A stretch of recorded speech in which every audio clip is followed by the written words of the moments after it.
friends, it's Andrea, and I'm back. I'm back with a video process of art and paint and stamps and all kinds of good creative stuff going on here today. So I have opened up a Bible page and I'll explain to you kind of how I arrived at this particular verse. But first, we're going to cover this in paint. I never used the card technique, but I've seen Shauna do it and I've seen other people do it, and I'm super nervous and random about what I'm doing right now. But I'm having a good time here. I've picked 3 colors, and actually one of the gray colors, I just used some white and lightened it up so that I have a white, a light gray, and then a darker gray. So I'm just throwing the paint around where it's blank. And I gotta be honest, I never really like the way that it's coming along while I'm working on it until I get the opportunity to kind of fill in the gaps with the bright colors. I kind of felt like I'm just moving along, moseying along, and then I was able to lay down that beautiful greenish turquoise color. And to me, that's just when it started really popping for me. So I'm using a sponge brush in addition to that the card. So it was really just a leftover gift card, but I'm really excited to get the new Illustrated Faith paint cards. Those are going to be super fun to use. So the last piece after I kind of let all that other stuff dry was to take a flat brush and go in and just fill in the blank spots, because for me, it just felt better having it feel a little bit more complete.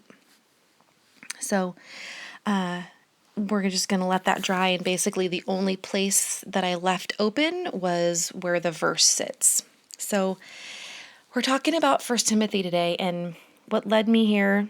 Oh, and by the way, this new devotional from Gina, who's super awesome design team babe, she created the His Love devotional, and these stamps are amazing. So I'm basically using all the patterns to create a little bit of a triangle in design here. So Timothy, I was drawn to.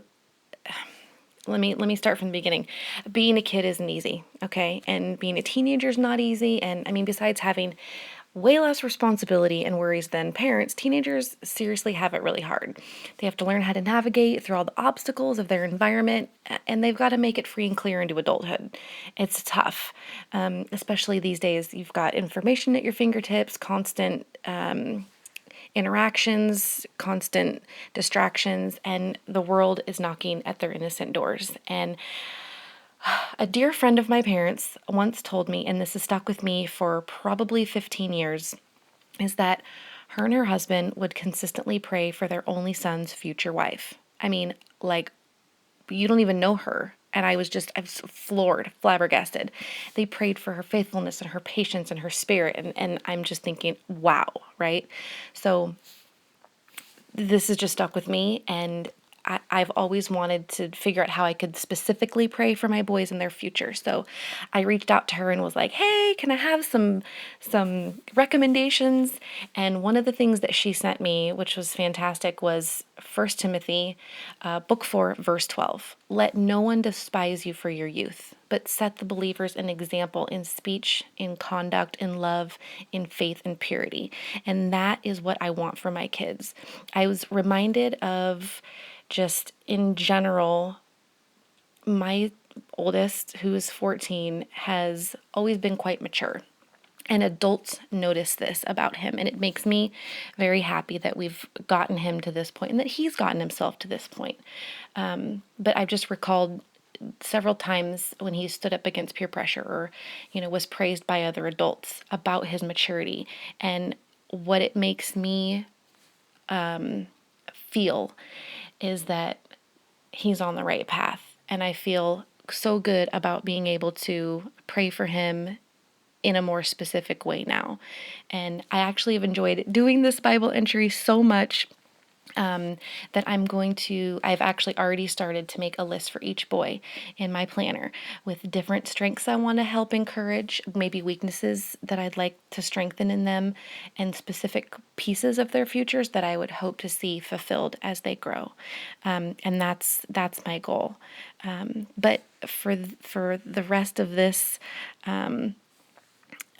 layout, this entry, it's about him being a leader and being that kid that doesn't just follow along with what the world is doing, who's really making smart decisions about who he spends his time with, what he spends his time doing. And he's not perfect. He is far from being ready to fly, but for being this age and already kind of having that foundation really makes my heart sing as a mama. So what I'm doing at the very end here is, so I've made the title and I've done some things with some of the Bella Boulevard stickers and the big homespun alpha stamps there. And then here I'm making some lines so that I can do some journaling, because I just want to write a little something to him. So one of the other things that inspired an entry about a specific child was a class that I took on, the Illustrated Faith, when they were at Studio Calico. And Shauna had an entry for her oldest daughter, and it was very inspiring to make an entry to them and not just about them, or not just for me or about me, but more as something for the future, that somebody's going to look through this, and hopefully it's them, and see how much this meant to me. So I super happy how this turned out, and I just am feeling so wonderfully led to make more entries like this. So I hope that you guys have enjoyed watching this and hearing me blabber around. But the final thing I'm going to do is just take my make a date stamp and just stamp the date that I worked on it, so that that's kind of forever in the book. And I really hope you guys have enjoyed watching. We will talk really soon. Bye, guys.